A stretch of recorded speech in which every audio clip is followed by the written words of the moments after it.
오늘은 약 2000년 전 오순절에 성령님께서 이 땅에 임하신 사건을 기념하는 성령 강림 주일입니다.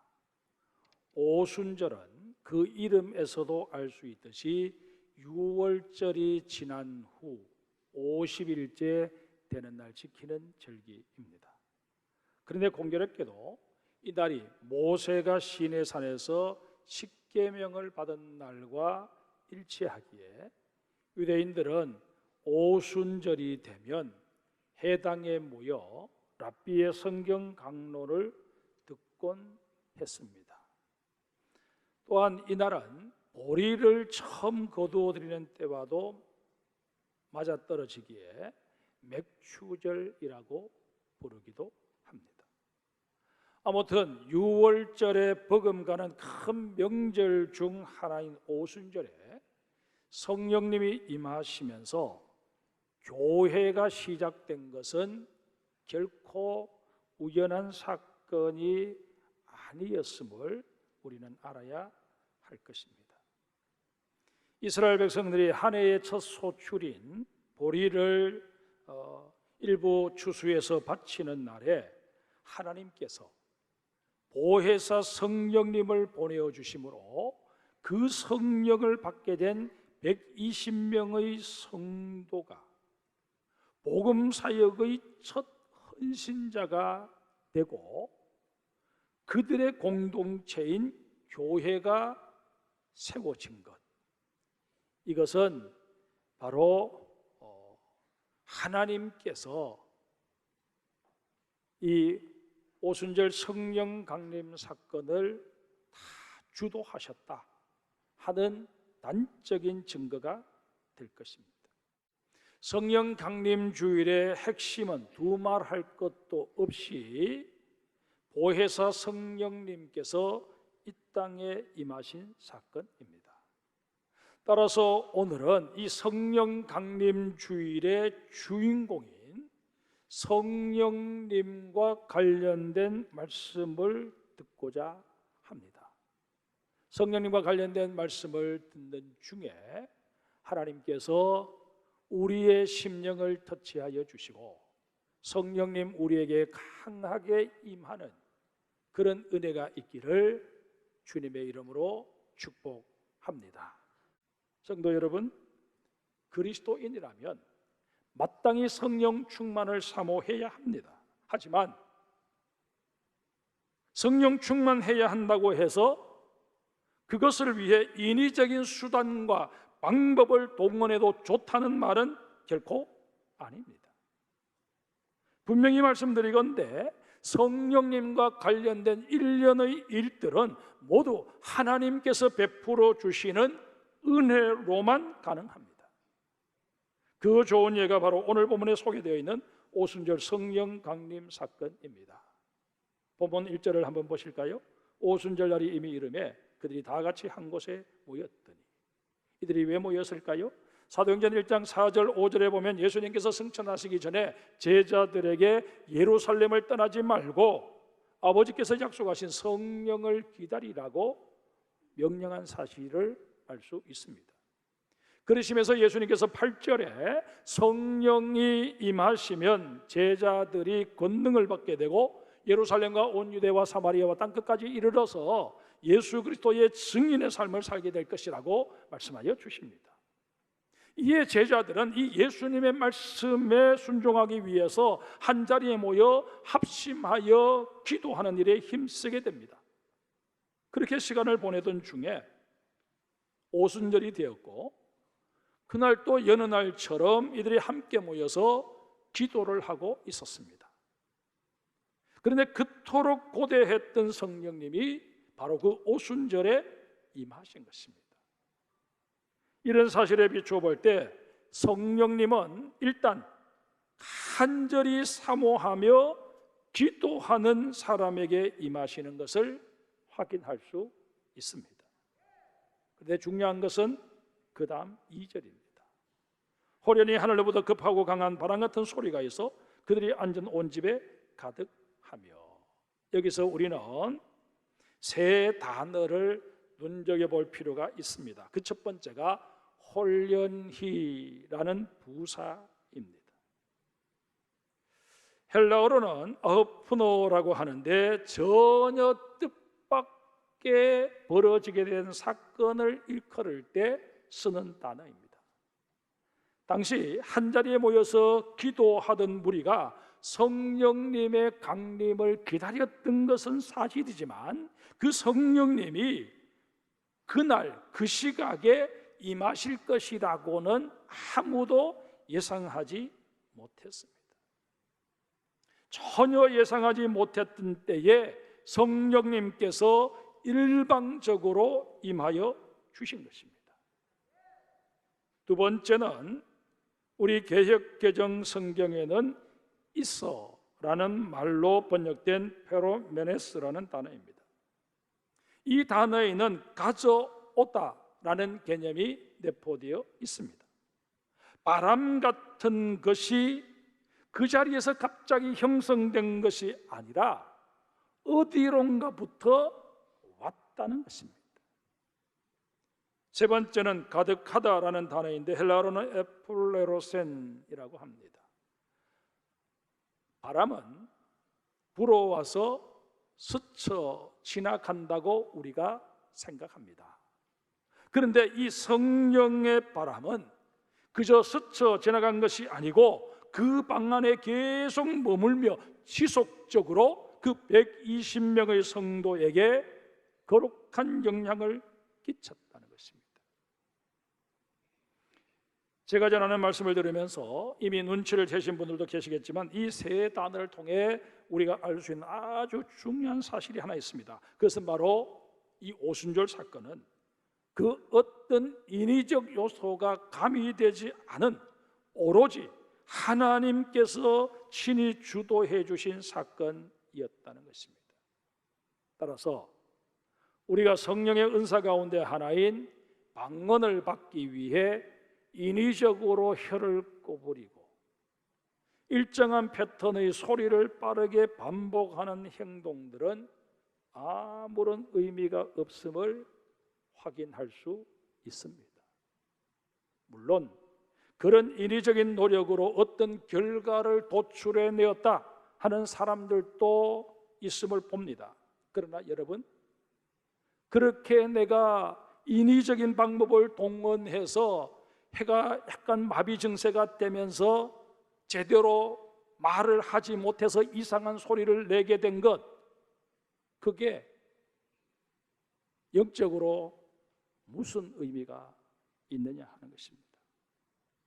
성령님께서 은사로 허락하신 방언이 아니라면 천사의 말을 하듯 아무리 유창하게 방언을 한다 한들 그 방언은 유사 방언 내지는 거짓 방언일 뿐입니다. 여러분, 우리가 신앙생활을 하면서 제일 조심해야 할 것이 스스로 자신을 속이는 것입니다.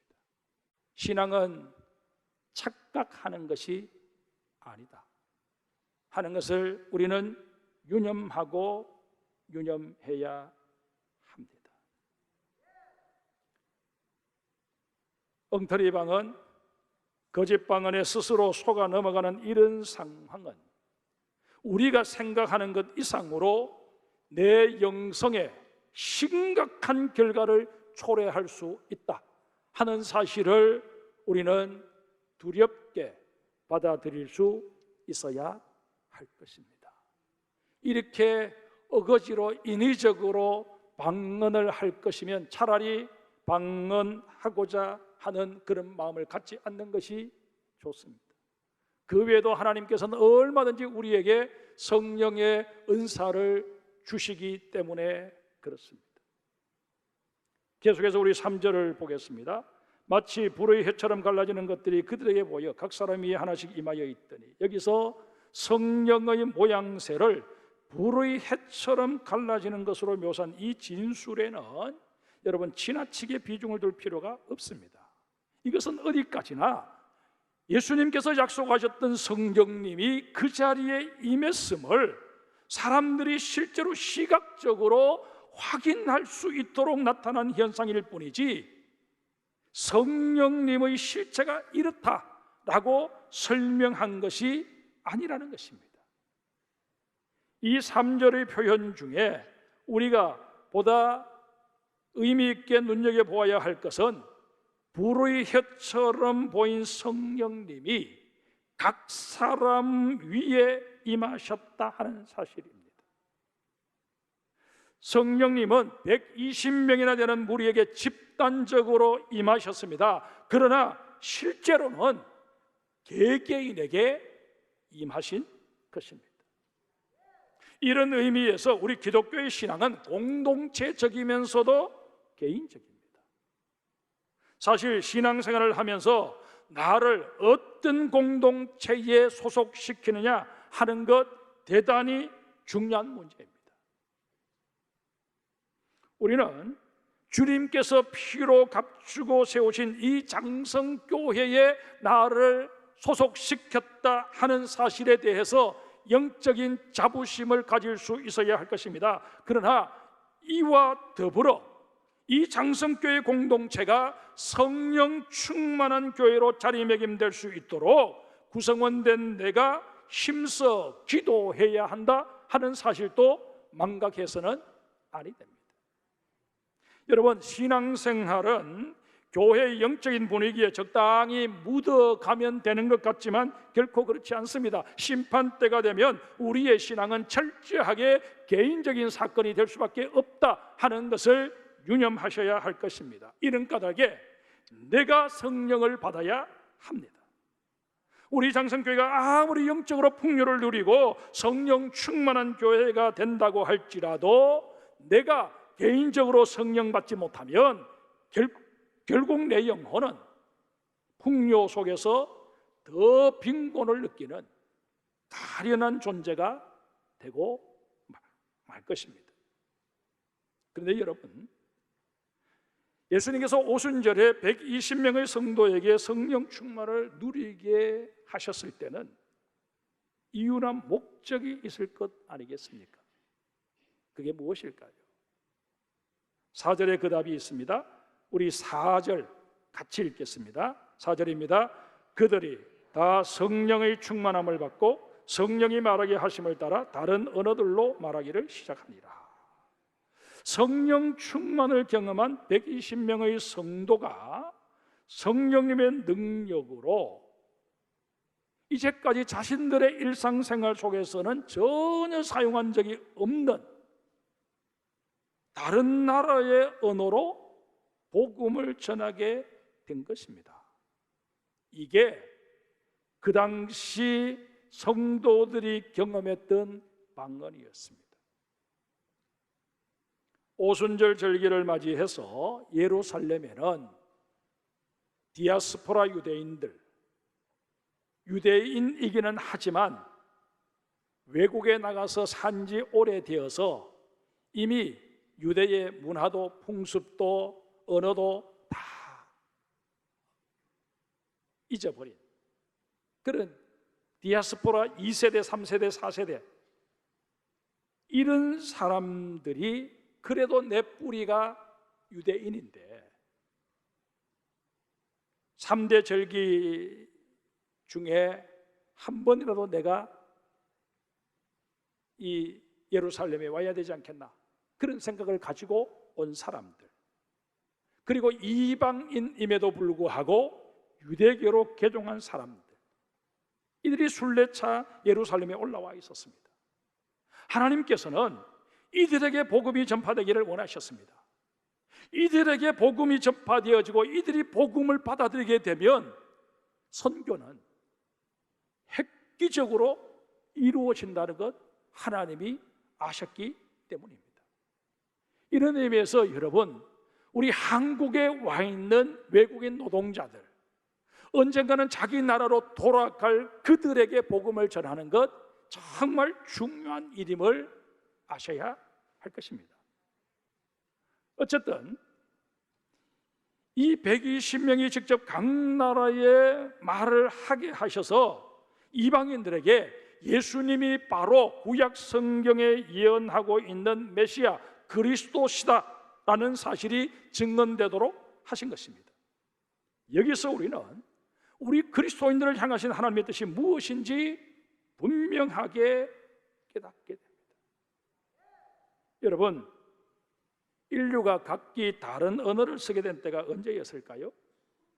창세기 11장에 기록되어 있는 바벨탑 사건 때였습니다. 하나님께서는 인간들의 언어가 하나인 까닭에 힘을 잘못 규합하는 날에는 하나님을 대항하는 엉뚱한 짓을 저지를 수도 있다 판단하셔서 언어를 혼잡하게 만들어 버리신 것입니다. 그 결과 인간들은 말이 통하는 사람들끼리 무리를 이루어 헤어지게 되었고, 그것이 점점 고차가 되면서 국가의 형태로 발전하게 된 것입니다.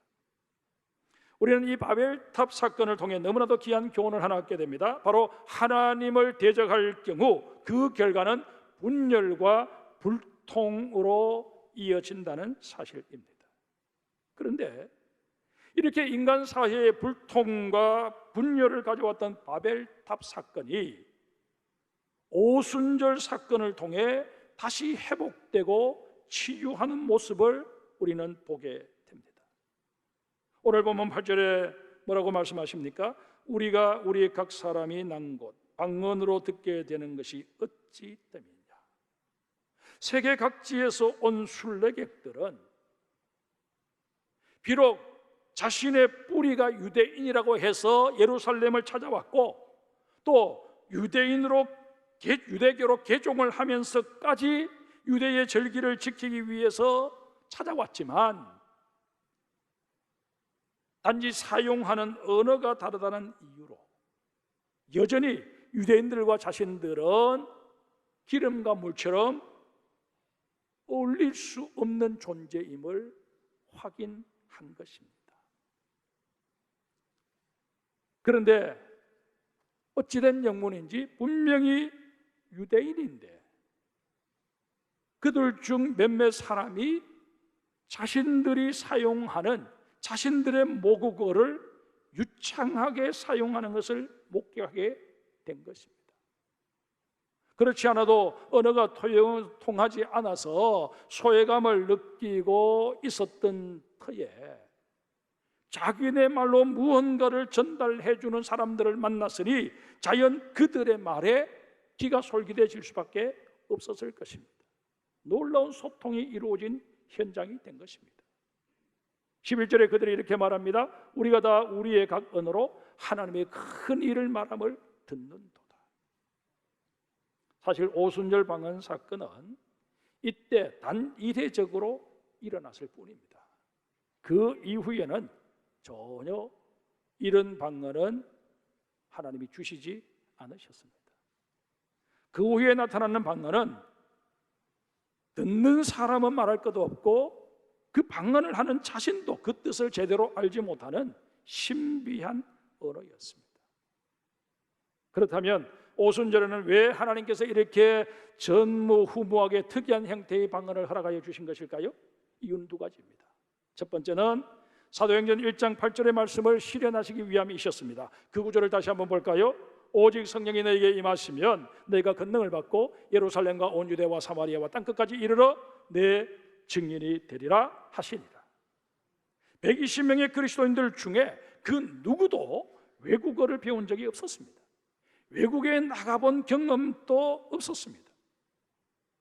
그런 그들이 이방인들과의 소통에 전혀 지장이 없을 정도로 유창하게 외국어를 구사한 것입니다. 자신도 처음 해보는 언어인데 마치 평소에 쓰던 말처럼 술술 나온 것입니다. 여러분, 이 사건은 그 외국어를 들은 그 이방에서 온 사람들에게도 엄청난 충격이 된 사건이었지만 그 언어를 직접 했던 이 120명에게도 엄청난 충격이 되었습니다. 이후 이들은 점점 기독교에 대한 상황들이 좋아지지 않게 되면서 대부분 주변 나라로 흩어지게 됩니다. 그런 그들에게 이 오순절의 경험은 엄청난 힘이 되어 주었을 것이 분명합니다. 하나님의 영이신 성령님만 함께 하시면 언어가 전혀 통하지 않는 곳에 내가 보내어진다고 할지라도 그 언어가 통하지 않는 문제는 전혀 내게 장애가 될 수 없다 확신하고, 그들은 내가 가야만 한다면 유대 지역 아니라 사마리아, 심지어 땅끝까지 나는 가겠다, 그렇게 생각하고 담대하게 나가게 된 것입니다. 실제로 도마 같은 경우는 멀리 인도까지 가서 복음을 전한 것으로 알려지지 않습니까? 도마가 인도를 알겠습니까? 그러나 도마는 성령님을 의지하여 간 것입니다. 성도 여러분, 우리가 성령님을 사모하는 이유도, 방언을 체험하고자 하는 이유도 바로 주께서 우리에게 명령하신 이 복음 전파 사명과 연결시킬 수 있어야 합니다. 그저 나 자신의 영적인 만족을 위해서 방언을 받고자 하는 것은 지극히 소극적이고 자기중심적인 생각의 소침을 아셔야 합니다. 신앙의 성장, 성숙은 내면을 향하고 있는 나의 신앙의 방향성을 바깥으로, 이웃에게로 바꾸는 데서 가능해진다 하는 사실을 기억하셔야 할 것입니다. 하나님께서 오순절에 전무후무한 방언 사건을 허락하신 두 번째 이유는 소통, 곧 하나됨을 위해서였습니다. 앞서 말씀드린 대로 이방인 순례객들은 타향인 예루살렘에서 자신들의 모국어를 듣게 되었다 하는 사실 하나만으로 이미 감격하며 그 말에 귀를 기울였습니다. 이처럼 언어는 소통에 있어서 가히 절대적인 역할을 하기 마련입니다. 이런 연구로 우리는 소통을 위해 창조적 대화법을 훈련할 수 있어야 합니다. 창조적 대화법은 말을 함에 있어 단순히 지식이나 정보를 교환하는 수준에 그치지 않고 자기 내면의 감정까지 담아내는 대화법을 말합니다. 예를 들어 퇴근하는 남편이 집에 들어오면서 아내에게 저녁밥은 다 준비됐나? 그렇게 말하는 것은 전혀 창조적이지 못한, 그야말로 피상적이고 사무적인 대화에 지나지 않습니다. 부부지간에는 이런 사무적인 대화를 하는 게 아닙니다. 반면에 이 창조적인 대화는 현관에 들어서기 무섭게 와, 오늘 온 집안에 맛있는 냄새가 진동하네, 집에 빨리 오기를 정말 잘했네 하고 탄성을 발한 후에 현관에 마중 나온 아내에게 저녁 식사 장만하느라 정말 수고했어, 우리 밥 빨리 먹읍시다 라고 그렇게 한마디 해주면 그 한마디가 저녁 식사를 준비하느라 수고한 아내의 마음에는 청량제 역할을 하게 된다는 것입니다. 하나님께서는 온 세상 사람들이 복음으로 하나 되기를 바라십니다. 그래서 디모데후서 4장 2절에 보면 바울의 입을 통해 때를 얻든지 못 얻든지 말씀을 전파하는 것에 힘써야 한다, 그렇게 말씀하십니다. 여러분, 누군가에게 복음을 전하는 일만큼 이 세상에서 가장 창조적인 대화를 나누는 것도 없을 것입니다. 이유는 복음을 전하기 위해서는 그 말 속에 그 상대방의 영혼을 사랑하는 마음이 반드시 담겨야 하기 때문입니다. 우리가 오늘 오순절 이 성령 강림 사건을 보면서 성령이 불의 해같이 갈라지는 것처럼 우리 눈에 보였다라고 해서 오늘 이 시대에도 성령님이 우리 눈에 보이는 것으로 그렇게 나타나는 것으로 착각하기 쉬운데 그렇지 않습니다. 성령님은 말 그대로 영이십니다. 영이신데 그분은 인격적인 영이십니다. 그러기에 우리 가운데 인격적으로 임하신다는 사실을 기억하시고 비지성적이고 비이성적인 그런 방법으로 성령 받으려고 애쓸 것이 아니라 정말 주님께서 우리에게 명하신 이 예배의 자리에 참여하여 뜨겁게 하나님을 찬양하고 간절한 마음으로 기도하고 집중해서 말씀 듣고 아멘으로 하답할 때 거기에 성령님이 역사하십니다. 이런 면에서 우리 장성의 모든 성도들 예배 가운데 성령을 체험하시고 힘을 내어서 세상으로 파송되는 하나님의 사람들이 되시기를 주의 이름으로 축복합니다.